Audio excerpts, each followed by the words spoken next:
is a continuation of our discussion about karma. It's an interesting topic. It is something that's a new concept for most of you. It's called Why We Do What We Do. And Prashant. This is Prashant. Nice to meet you. So it's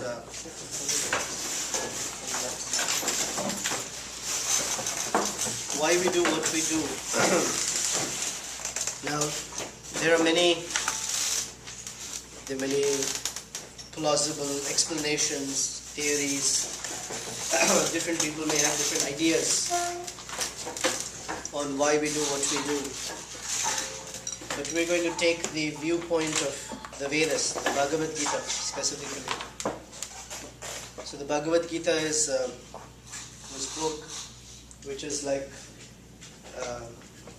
a concise summary of all the Vedic, teachings. And if you remember, the first time we met, I walked you through the different topics within the Vedic worldview. Remember the different topics we talked about? So that's from the Bhagavad Gita. Now, most of us, on a day-to-day basis, we hardly consider why we're doing what we're doing. And then most times when we ask someone, why are you doing it? At best they might say, because I like it. Or I have to do it because even if though I don't like it. So that's where it ends. But if we go down and look at the guts of things, the bare bones of things, then we have some insight on why things happen, why we do what we do. And so, from our discussion about karma, today we'll deal with two different concepts.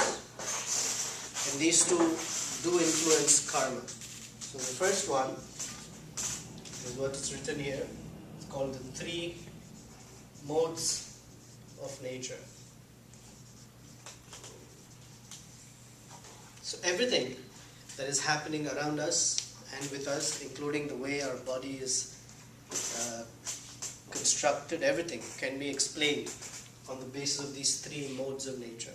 So that's one. And side by side we will deal with the concept of free will. Free will means our conscious ability to make choices. And we will see that these two forces generally are meant to act in contradiction to each other. For a yogi, or for a spiritualist, this is stronger and it works against these. And in the case of one who's not a yogi, one who's not trying to progress on the spiritual path, these three actually cloud this quite a bit. And we'll talk about it a little bit, and we'll see some discussion. So picking up from last week, where we were talking of karma. Karma meant two things. Whatever actions we do, and for whatever actions we do, there is some reaction from those actions. So that's called karma. And these reactions, we discussed that they work at different spans of time. Some reactions happen immediately, some happen a little later, sometime in this life, and some in the next life, some in the future lives, etc. So, to analyze our actions, right, we wonder why we do. Any of you has an experience of doing something that you did not want to do, but you felt forced to doing it? Ever had that experience? You've had that experience? You want to share something? Assignments. Well, but you already made a choice to be in school, so you can't say I'm in school but I don't want to do assignments. That's not alright. but it's like a surge of anger. It wasn't anger for me, but we put my dog down recently. I guess it was probably like 3 years ago now, but it still feels like it was very recent. And he had a limp, he had a stroke, half of his face was not working, and he's having trouble eating and that kind of stuff. And still, I felt really terrible about putting him down. And so I feel like I was forced into that. Didn't want to do it. And So what forced you to do that? My mom said that he was suffering too much and that he needed to be put down, so we did. Sometimes, in this case, this is something else. But, we determine if anyone's coming out of an addiction, someone wants to come out of an addiction, then they resolve, I will not do this. And you will find them doing exactly that. It's very difficult. And it's as if there is a force inside that pushes them to doing something and it may be something like, suppose someone's trying to overcome smoking, and they will, even if they look at someone else smoking, that itself is sufficient impulse for them to go do it. I used to know someone who would just hold the cigarette in his hand. Will not smoke it, but this at least tells me that I am not so far from it. So the Bhagavad Gita deals with 3 modes of nature. And I'll tell you that it says that these 3 modes, they pervade everything in our experience. Everything. There isn't anything that is not touched by the 3 modes of nature. Now, we'll talk a little bit. So these 3 modes are called the mode of goodness, the mode of passion, and the mode of ignorance. So the goodness, passion, and ignorance are not like English literal meanings of what passion means. Somehow we have this idea of passion means I'm very passionate about my work, I like what I do. Not in that sense. Goodness, passion, and ignorance. These 3. Okay. And these 3 are such forces that they affect the consciousness of the soul. Like we are all conscious beings. True? Sometimes you don't behave like that, but we are conscious beings. And depending upon and I'll explain a little bit, consciousness being affected. Now, that's an important principle. We've been discussing the soul, remember?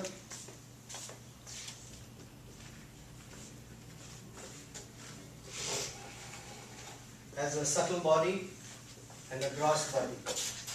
Correct?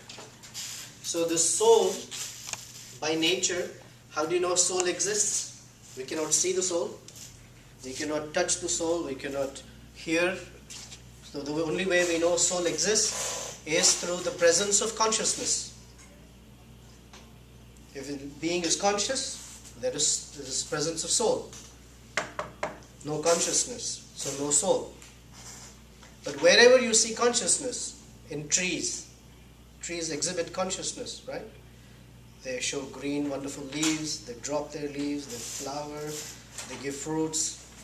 If you try to, according to the environment, the trees will respond. There is some consciousness there. Animals, birds, insects. How do you know insect has consciousness? You try to kill it and it will run away. It will try to defend himself or itself. Human beings. So any species of life that exhibits consciousness is an indicator there is an existence of the soul. And the consciousness of the soul can get affected or influenced. And it gets influenced by these 3 modes of nature. Just as there is a bulb here, a lamp, and it emanates white light. Now if I put a blue color film to it, the light that emanates into the room is blue. If I put a red on top of that, the light that emanates into the room is purple. Although the bulb itself is glowing white light. And these filters decide what light emanates into the room. So far with me?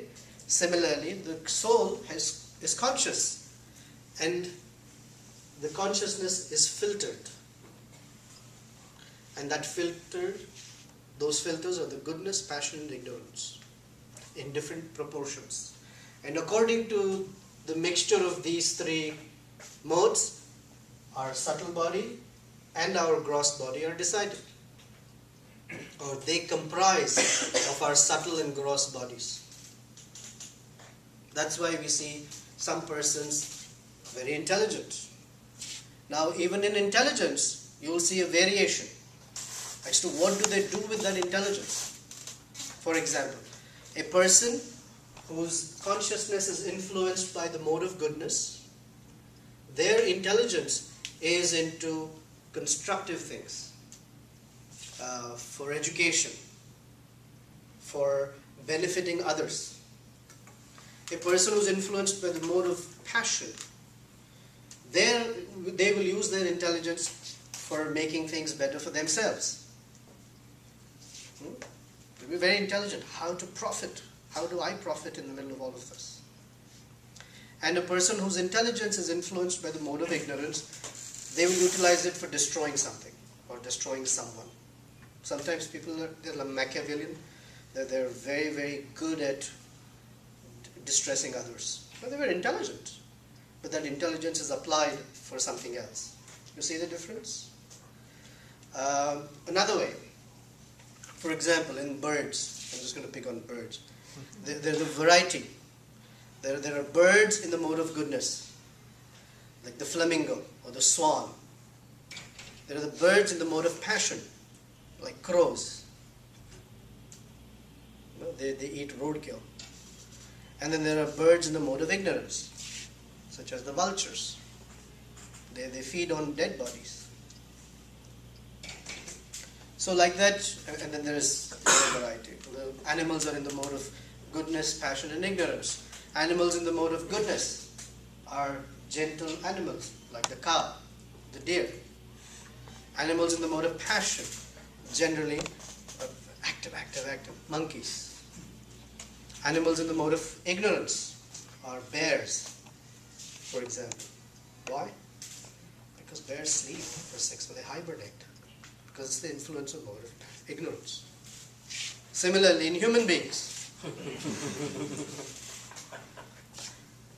goodness, passion, and ignorance. So, let's put some character to these. The mode of goodness has certain characteristics by which you can say, oh, this person's consciousness is influenced by goodness.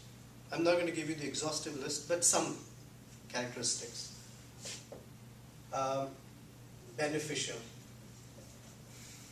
Beneficial to others. Selfless. Healthy. Etc. In mode of passion, the main characteristic is selfishness. It's all about them. Whenever we talk of selfishness, for the persons in the mode of passion, their whole life is determined by this model. It's called the WIIFM model. You know what this means? What's in it for me model. For anything, any situation, this is prominent. What is in it for me? And we call them opportunists. This is not opportunistic, this is selfish. Did I tell you the story last week of the dog and the tiger? Okay. This is called being opportunistic. There was a dog. He was very hungry. He was walking around. He didn't find anything to eat. He saw a tiger approaching him, coming back. And he was afraid that he might become a meal for the tiger. So he had to think fast. So what he did is, he found some bone, picked it up in his mouth, and sat as if he had not seen the tiger coming. So the tiger was at close distance. He spit the bone and he said, "That was a wonderful tiger for lunch." So the tiger got scared. I've never seen a dog that eats tigers. I should mess with this guy. So he turned around and walked away. Then there was a monkey on the tree. He saw that. He said, whoa, this dog is tricking this tiger. And the tiger is the king of this jungle. And I need to make friends with the tiger, because if the tiger is the king and I'm his friend, then I'm protected. So let me go spill the beans about the dog. So he quickly ran to the tiger and told him, he didn't eat any tiger. He was just tricking you.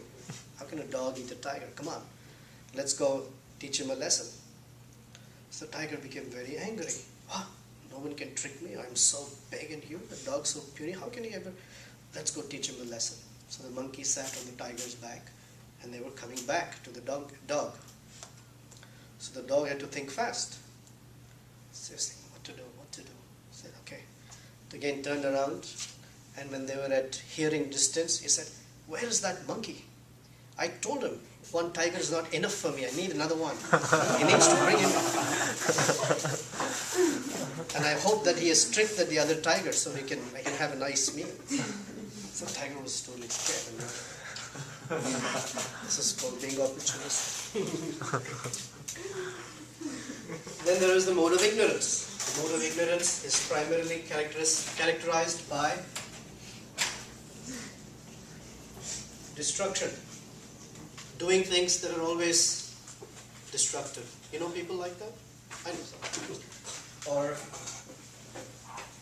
sleepiness, or what's called laziness. Or a defeatist attitude, pessimistic about everything. So each of these persons, if you noticed, in any circumstance, whatever the circumstance, they will react differently because they are being influenced, their consciousness is being influenced differently. Right? So far? So if someone is facing, let's say, a challenging situation, anyone facing a challenging situation? We face something or the other all the time. And for different people, it's different degrees of challenge. But there's always a challenge.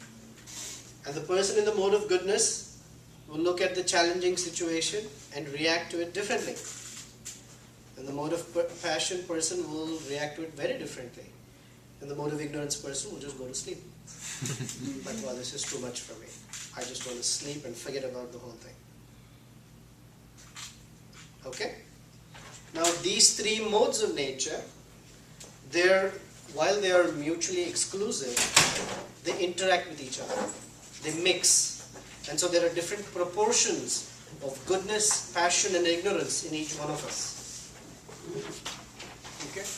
And it's described that they mix as if the colors on the painter's palette mix. The painter has three different colors, the primary colors, red, blue, and yellow. And the painter can take a little of each in different proportions and make a wide range of colors.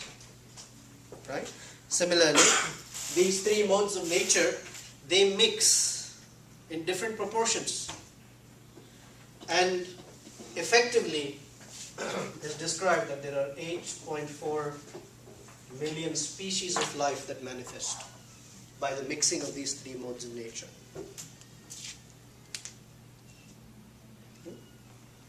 So far, this 8.4 million is a Vedic statistic. Now, we may have modern biologists and zoologists and whoever, and their classification might be different. That's okay. We're talking the Vedic classification. So this 8.4 million species breaks down into 900,000 aquatics,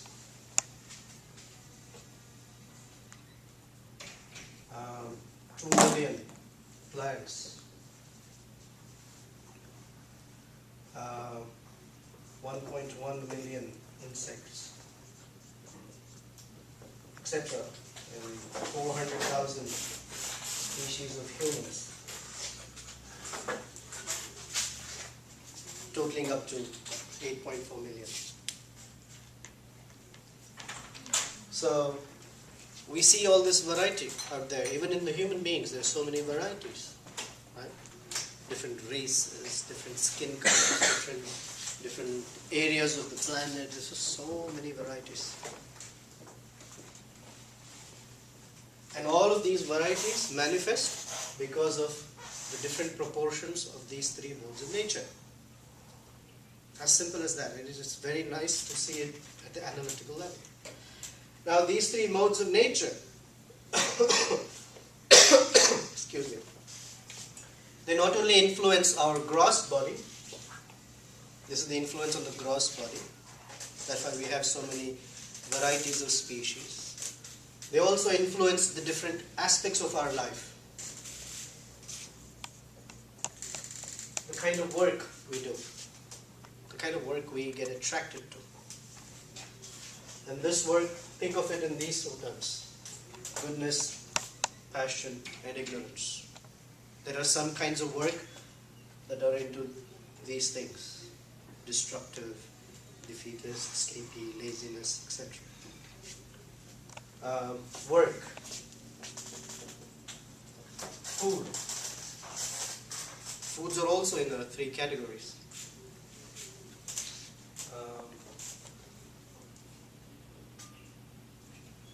For example, food in the mode of goodness foods in the mode of goodness are healthy. They're natural. Foods in the mode of passion are those foods that intensify, I'm going to say selfishness, that sense of enjoyment, such as the word aphrodisiacs, etc. That's here. Food in the mode of ignorance are foods that are stale, rotten, and stored for a very, very, very long time. Frozen foods are in this category because they've been cooked long ago, they've been frozen, but we've been convinced they're fresh. No, they're not, but that's the whole idea. So work, food, our determination,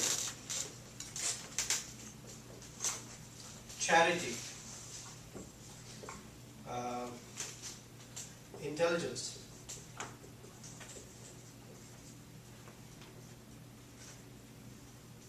etc. There are about 17 different things the Bhagavad Gita analyzes. So we see that in our lives, everything that we do depends on how we are influenced by these modes of nature.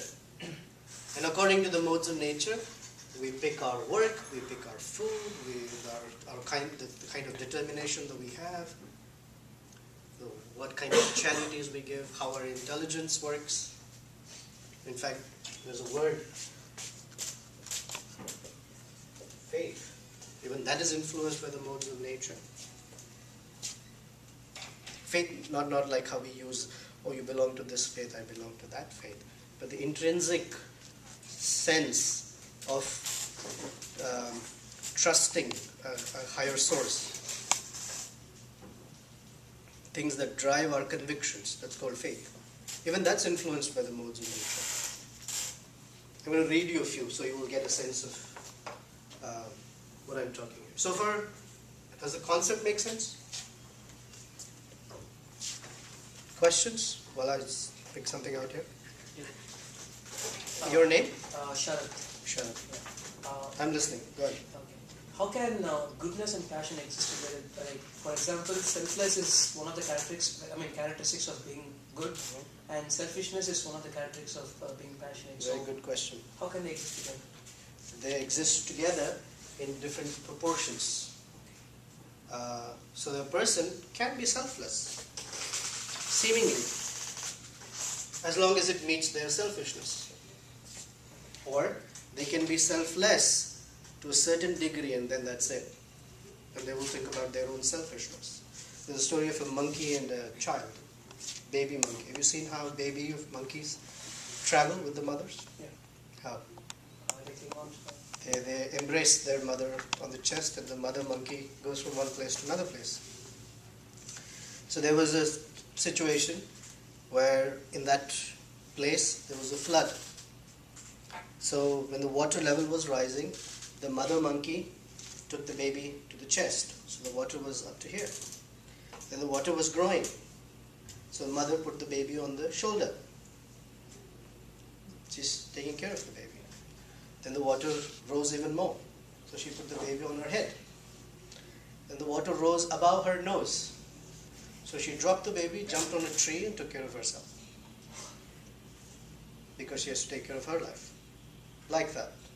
So there's a limit to someone's selflessness, and then it's driven by selfishness. For example, a person who's very selfish, once in a while may do something for another person, and that's about it. So they can exist simultaneously, but in different proportions. Is that okay?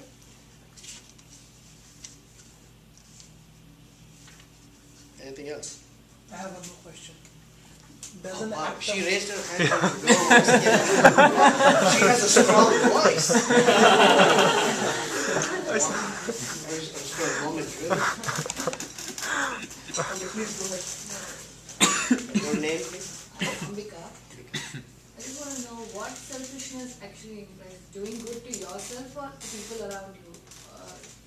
The people Well- you like or something like that. So that would be selfless or selfishness? Which one? Doing things for ourselves or doing things for No, others? this selfishness does it imply only doing good to me or only me or you can do good to the people around you also, no? Well, my friend Tejas is not here.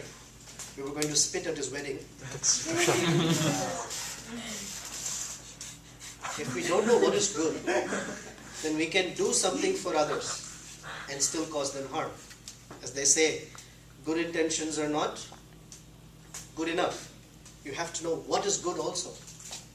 So for example, let's say Nirman is in the hospital. This just happened. And he is suffering from some problem. And his doctor tells him, do not eat anything. Okay? And Ambika, being Nirman's friend, brings him a whole plate of French fries. Because, hey, I want to do good for him. In the best of good intentions, we may not have Nirman anymore. That may be an act of goodness. But like that. So it's just good. And sometimes taking care of oneself may be beneficial to others. Suppose I have a problem with alcohol. Okay? And I get drunk. When I come home, I break everything. I yell at my family. I beat up my wife. I don't. Now, if I say that I have to take care of my alcohol problem, is that beneficial to my family? Of course, yes. So it depends. Depends on the consciousness with which we do something, as selfish or selfless. Sometimes we do everything for ourselves, and then this selfishness extends, that I'm doing for myself. Some people say, I'm not selfish, I'm doing this for my family. But that is selfishness, because this is my family. Or I'm doing it for my country. That is also selfish, because I'm making a distinction. This is my country, that is someone else's country. So these are called extended selfishness. But it looks like selflessness. Does that answer your question? Yes. Herman? sometimes Sometimes. when we do an act of selfishness, if a person does an act of selflessness, he justifies his selfishness through this act of selflessness. For example, here's a criminal. He goes on a loot. He has his loot and he gives a certain amount of it, just like Robin Hood, to poor or to someone in need, and he thinks like he has cleansed his money. And he said that, okay, I did this bad mistake. I have, compensated in some way to the poor, and now I am good to go for the next act of selfishness. Does that make any sense? So far it made sense. The last sentence didn't make. So I'm going on to the next Bad act thing. of selfishness. Yes. Like a Robin Hood style. That's what you're saying? Yes. That he steals from people, but hey, this is for the poor, because the rich are collecting and holding everything. Yes. And so what's the question? The question is that, okay, I don't know what the question is. Okay, people do that. For example, they have their selfish motives, and to, make sure that they reach their goal, they do some acts of selflessness on their way. For example, there are politicians who will launder so much money from the No, public. I understand the premise, but what's the Yes. question? So, There's only one person on this planet who can answer questions that have not been asked. that's, Available. yeah, he does have finance. So what I'm saying is that does sometimes selflessness give way to selfishness. Does selfishness give way to selflessness? Selflessness gives a way to selfishness. Yeah, like I was just answering Ambika's question. It can be guised or couched, cloaked as selflessness, but it could be selfish. It depends on the conception of I. Remember, we've been doing this exercise, I am, and whatever is our sense of identity, accordingly will be our selfishness. When I think I am a man, I will do things accordingly. And I may think, oh, that's still from that conception. I belong to such and such country, I do this for this country. And what about the other country? And like that. I identify with my family, my country, my human race. And I might do some things for them, but it's still an extended form of selfishness. Okay, let me refine my question here. For example, a person has served in public office for 10 years and he hasn't taken any bribe for that period. Now he's about to retire and he has an opportunity where he can make a lot of money. And he decides to do a bad thing, and he gives the justification that I have served my country or this office for 10 years selflessly. Now I am entitled to make this one mistake. So in that way, does that selflessness motivated the selfishness that he's about to do? So for 10 years, the person may have been influenced by goodness. In that situation, they may be influenced by ignorance. So it's not like the composition of these three is a static number. It keeps changing. Depending on the circumstance, these three are constantly active and they influence us. So we see, one day we're very nice to someone. The very next day or the next moment, we may be really crazy about something. We may be hurtful in our speech. To some persons we speak nicely. When it comes to someone else, we speak very harshly. Because the modes of nature, they influence us constantly. And the Bhagavad Gita says that the mode of goodness is constantly competing with the mode of passion and ignorance. The mode of passion is competing with the other two. The mode of ignorance is competing with the other. So there's this constant influence. So it's not that one time and every time is like that. And like we discussed in our karma theory, each activity is distinct. Robin Hood style, I steal, so there is some karma for that. And I give it away, so there is some good karma for that. But both come. You can't nullify one for the other. Okay, for example, I'm going to read something.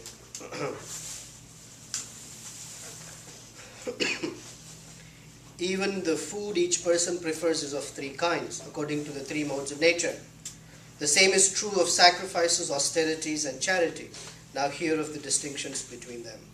Foods dear to those in the mode of goodness increase the duration of life, purify one's existence, and give strength, health, happiness, and satisfaction. Such foods are juicy, fatty, wholesome, and pleasing to the heart. Foods that are too bitter, too sour, salty, hot, pungent, dry, and burning are dear to those in the mode of passion. Such foods cause distress, misery, and disease. Foods prepared more than 3 hours before being eaten, food that is tasteless, decomposed, and putrid, and food consists of remnants and untouchable things is dear to those in the mode of darkness. Our whole country is frozen food syndrome. No? Another example. Okay. charity. Charity given out of duty without expectation of return at the proper time and place and to a worthy person is considered to be in the mode of goodness. Charity performed with the expectation of some return or with a desire for fruitive results, meaning I give something because I'm going to get something back, or in a grudging mood is said to be charity in the mode of passion. And charity performed at an impure place, at an improper time, to unworthy persons and without proper attention and respect is said to be in the mode of ignorance. More examples. I have a question. Yes. For example, what if you make like food and then you put it in the fridge, in the cooler, so you can use for the next day, so that way you don't throw out the food? That's right. Is that bad? What?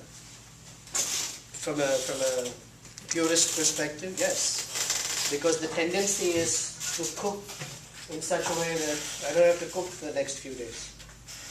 Of course, it's a little difficult to estimate every day how much we're going to eat. But as far as food is concerned, it should be prepared fresh, consumed, and for the next meal you prepare fresh again. So what if you like cook a little bit more and you're not feeling hungry? That is You correct. want to save it. So then what we will eat will be the food in the mode of ignorance. Yes. What you're saying bad or No, it's just food in the mode of ignorance.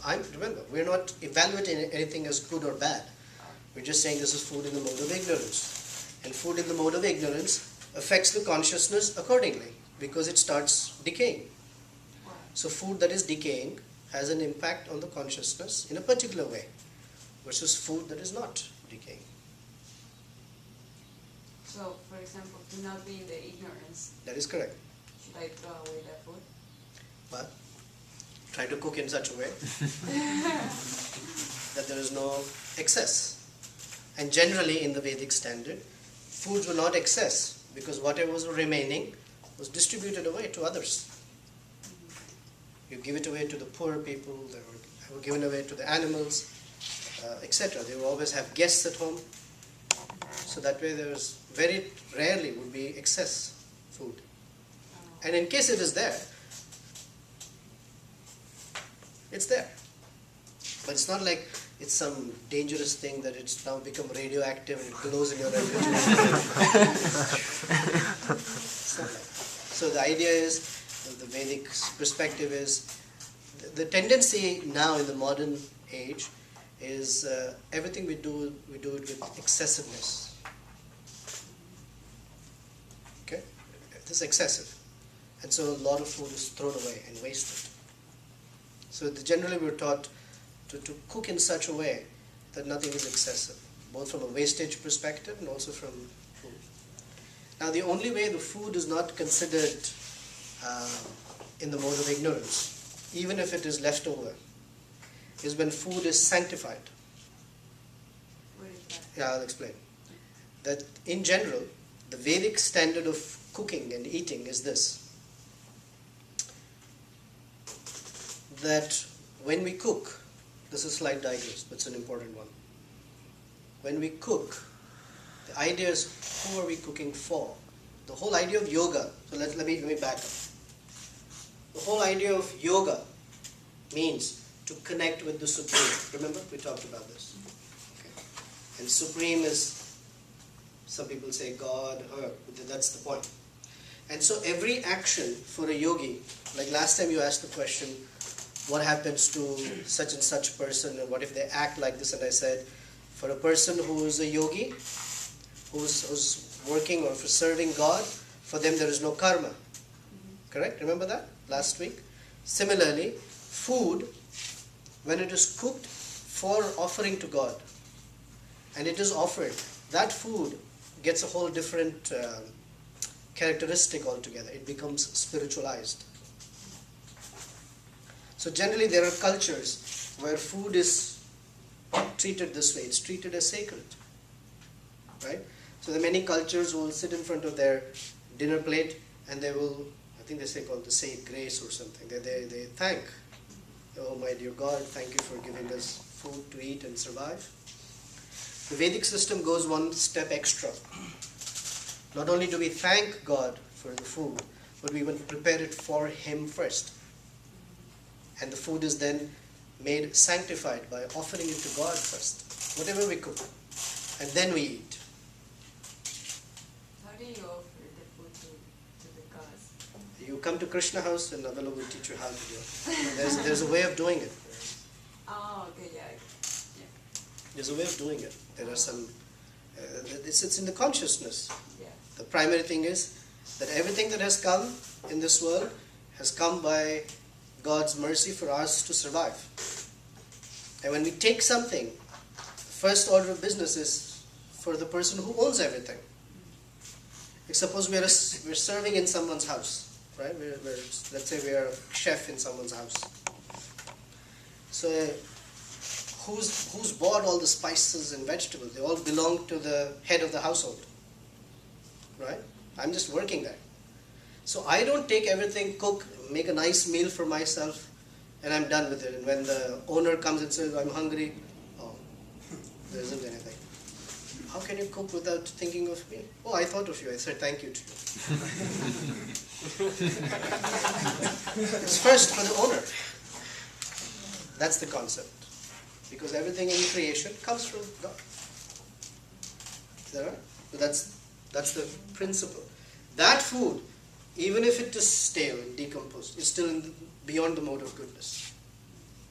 So, for example, in restaurants, if they make food for like the people, and not a lot of people come, they should like give the food to other people Sure. that want it. Yeah. But then the people will say, "Oh, this restaurant gives food after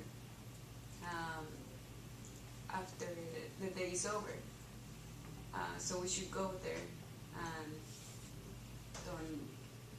don't go to the restaurant during the day." Yeah, it's fine. If the restaurant will do it, they don't do it. Yeah, because a lot of restaurants throw away the food. Not just few. Every restaurant throws away food. Tons of food. Yeah. And not only is that food in the mode of, it's not in the mode of goodness, because the ingredients they use is something that's decaying for a long time anyway.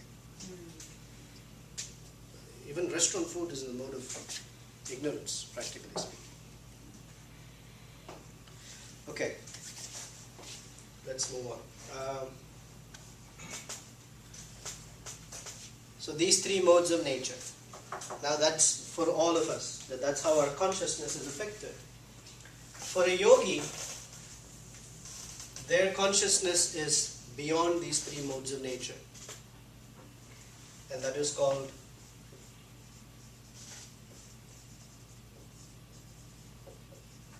transcendental. Transcendental means that which has transcended these three modes of nature. And it takes practice to cultivate one's consciousness beyond these three modes of nature. That is called the process of yoga, specifically bhakti yoga. Otherwise you can't do it. Now, these three influence us like anything. How we get our gross body, how we get our subtle body. So how does this work? Any idea? Does this work at all? Or even more fundamentally, do we have free will? Some are nodding yes, some are silent. What do you think? Do we have free will? Yes, at times we have. At times. Okay, which times do we have and which times do we not? When we judge upon our actions, whether they are right or not, and we act upon it, then the free will is coming to play. When we judge our actions. So for example, in Nirman's example, Robin Hood is judging his actions and says this perfectly alright. And that's his free will? Yes, because his motive is correct. You believe it's right. I may believe. Does everyone who believe it's right, can you say that they're right? The other I one believe that my religion can kill all these people from the other religion. I believe it's right. Is it right? no, he is thinking he's right. Yeah. The actions are not right. Anyone here who thinks they're not right? No one like that. Very rare someone will say, I was wrong. And I was right that I was wrong, but I was right. But thank you for that. That's, in one sense it's true, but it needs more qualifying to it. Otherwise, a statement like that is not always true. Anyone else? Isn't it free will, I'm sorry. No, sorry, I didn't. Isn't it free will, like, for example, it's up to me if I want to give money to the homeless or not? Is it like, I decide That's if I right. want to give them money or not? That is correct. Choice. Free will literally means the ability to make choice. I think we all have free will to one degree, but how much we exercise it depends on who we are with our surroundings. So essentially, we don't have free will. Everything was all right.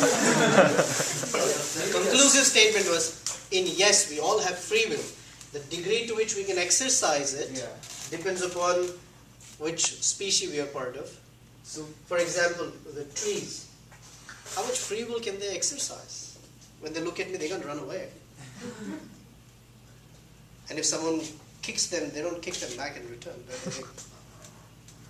They have limited, almost as if non-existent. so complete free will is only a concept. No. Complete free will exists for the yogi who's transcendental. But as long as we are influenced by the modes of nature, our free will is influenced and curbed. There is something. For example, one of the devotees, not me, but someone had an argument with a person who said, what is all this? When you say yoga, you restrict people, no alcohol, no smoking. There's no choice there. Look at me, I'm free to choose to smoke. So the devotee argued back. Actually, in your case, you don't have a choice. Because you cannot choose to not smoke. You've given into such a habit that you cannot say, today I will not smoke. It's just not possible for you. But for me, I have a choice to smoke or not to smoke, and I've chosen not to. You understand? Like that. So what we think is our free choice, we can do anything, actually isn't free. What is pushing us? Karma. Yeah. Modes of nature. These modes of nature are pushing us against our free will. And we call that our nature. Hey, this is who I am. You understand? So, free will is when we have a choice to be pushed by the modes of nature or not be pushed by it. That is when we are actually free from these three modes of nature. Otherwise, we are not. If the mode of ignorance impels us. For example, let's take sleepiness. Can any one of us choose and decide, I will not sleep? You can try. We can try. You can try many ways to fight it. You can try one day, you'll make it somehow. You'll drink a bunch of caffeine, or whatever, Mountain Dew, now there's Monster drink, whatever there's. You can do it one day. Another day, third day, fourth day. Can't. Cannot. You cannot say, I will not sleep. This is a very important topic for me today. But you look at the great saints, they've completely controlled their sleep. If they wish to rest, they can rest for an hour. If they wish not to rest, they will not rest. Or hunger.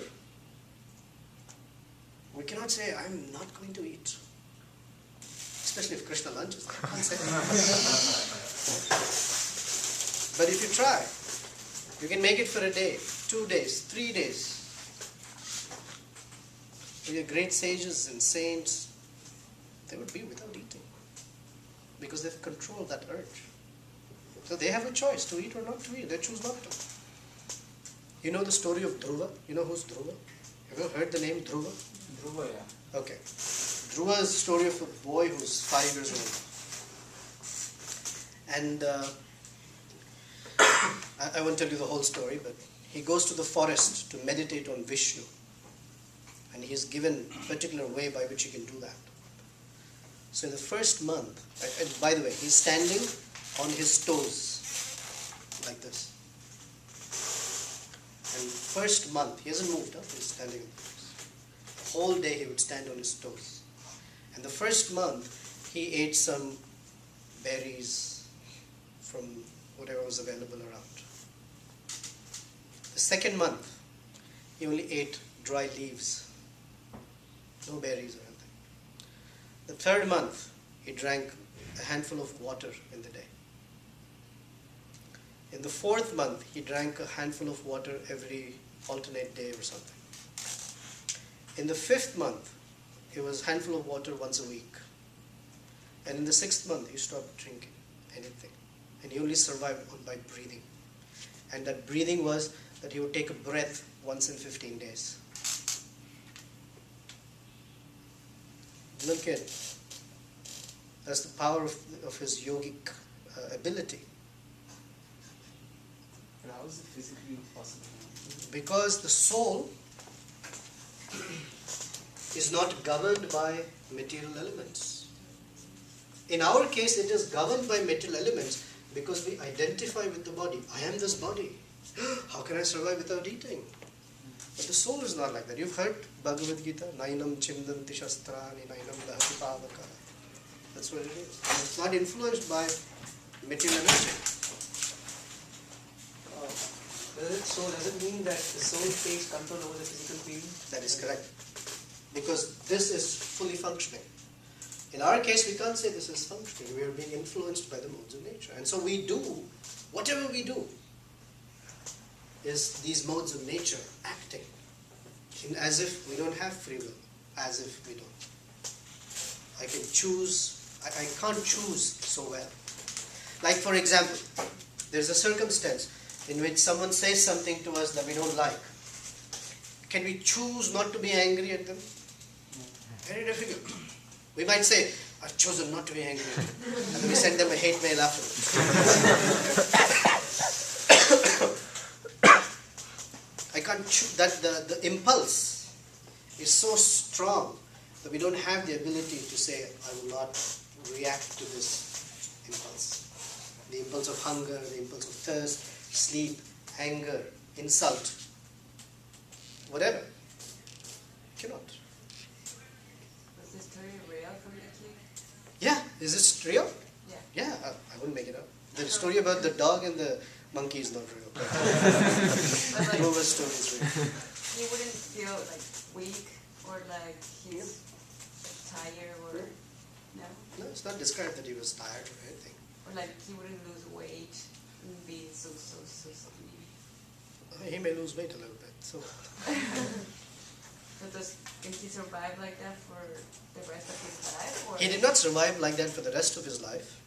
But the point was that he was practicing a particular yogic. We don't practice that. We have nice lunch and stuff. In his case, he was just in case you got scared that the Vedic Vision Society means within the next 6 months you'll be taking a breath once in 15 days. No, that's not. We feed everyone nicely. Bhakti yoga is about having a good time. His particular yoga was that. He had a purpose. He wanted to see God face to face. He was determined. And so he was minimizing the urges of the body and the mind. That's a principle of yoga. The more we are less influenced by the urges of the body and the mind, you allow the soul to fully manifest. And in case he wanted to see God face to face. And by the way, in 6 months he did. After that he went on to becoming a king and all that stuff. But he didn't lose his yogic power. He didn't live like that every day, once in 15 days. He ate well, he was a king and all that, as he grew up. But he was determined. so how long he lasts by just drinking water or not drinking or eating? 6 months. 6 months. And then after that he went back to his normal routines of eating. Wow. And he lived for 36,000 years after that.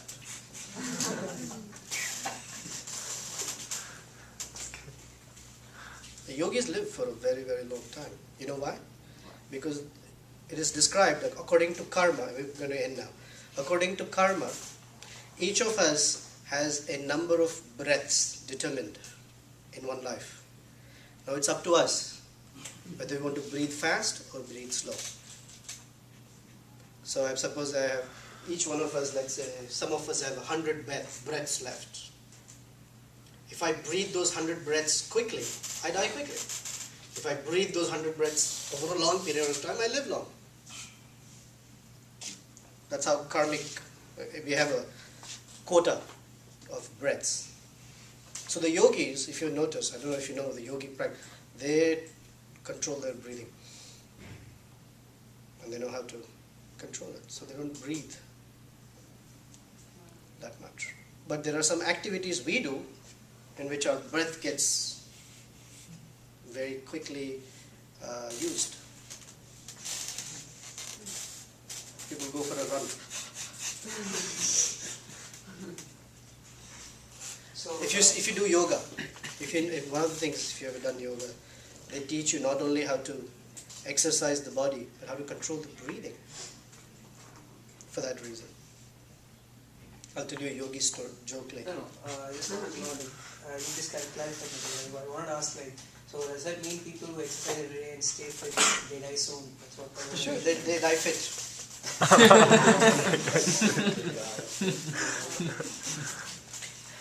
I'll tell you a yogi joke and we'll end with it. There were 3 yogis meditating in a cave. And they were meditating for many, many years because they breathed so long life. So one day a mouse ran by. So 10 years later, one of the yogis opened his eyes and said, "Did you see the mouse?" 10 years passed by, and the second one said, "That was not a mouse, it was a rabbit." And 10 years passed by, and the third yogi said, "If you guys don't stop arguing, I'm going to leave this cave." Because breaths are Too far apart. too far apart. Yeah. Okay. Questions? We will continue this going on because I want to elaborate this more in terms of practically how these things manifest. And I will bring you a sheet, or I'll make sure below we get a sheet that we'll get for all of you. Are you doing that this class next one? Next one. That sheet will go through all the list of things, the different modes of nature. So we get to see for ourselves where we stand on the mode of passion, goodness and ignorance scale. It's an interesting exercise as we see. And you will notice on a daily basis how things change for us. And then the goal is to transcend the modes of nature through yoga practice. So which we will do the week after. We will actually get started on the yogic meditation practice. So don't miss next week and definitely not the week after. Okay. So, is it proper understanding that we are more fortunate than Dhruva because we have been given a much easier way to attain the same God consciousness? Well, how that about we in did? 2 weeks you ask, you find out, you actually do the yogic practice and you tell me if you're more fortunate than Dhruva. The answer is yes, because in Kali Yuga things have been made very simplified. Because we cannot stand on our toes and eat berries and dried leaves and drink a palmful of water. There was a person who was very obese and he wanted to lose weight. And also because of obesity, his health was really bad. So he went to a doctor. And so doctor, he asked him, "So tell me, what do you eat for breakfast?" And he gave him this long list of things that he ate for breakfast. The doctor was shocked. "So what do you have for lunch?" And he told him his lunch. Wow. What about dinner? Massive meal for dinner. He said, "Boy." So I told him, "All right, here's what you do. Every day, you will take 2 florets of broccoli and 1 slice of bread." So the obese man said, "Okay, thank you very much." He left. He came back a few minutes later and he asked the doctor, "I have a question. I have a doubt. These 2 florets of broccoli and a slice of bread, am I supposed to eat this before lunch or after? He said, no, that is your lunch. So like that, in Kali Yuga, this modern context, things have become or been made simplified. So it's easy to take on the process of yoga without having to twist the body, not breathe, and all that. Perfect. Okay, so thank you very much. The Sankirtan Yajna is made very easy for everyone. And so that's what we will do 2 weeks. This breathing practice is a part of Raj Yoga? Yeah, it's called Hatha Yoga. Yes. It is called, it has different names. But the actual name is called Ashtanga Yoga. 8 limbs. Yama, Niyama, Asana, Pranayama. That's where the breathing is taught. And it is called Pratyahara, Dhyana, Dharana and Samadhi. These are the 8 limbs of yoga system. But in Kali Yuga, you still reach the metaphysical state? Do I still need the metaphysical state? Still with these all practices. In Kali Yuga, you cannot do Ashtanga Yoga. Because forget about asana. The first order of business is Yama and Niyama. Yama and Niyama means following the do's and don'ts. The first don't is celibacy. So 95% of the population is discarded for that. And then to do asana, people cannot do asana also. Even if they try, the purpose for which they do asana is low blood pressure, great libido, etc. But that's not the purpose for yoga. They are still materialistic, that's why. There you go. Thank you. Thank you for answering me much better than I did. Okay. Thank you very much. Well, we will stop. We'll have lunch.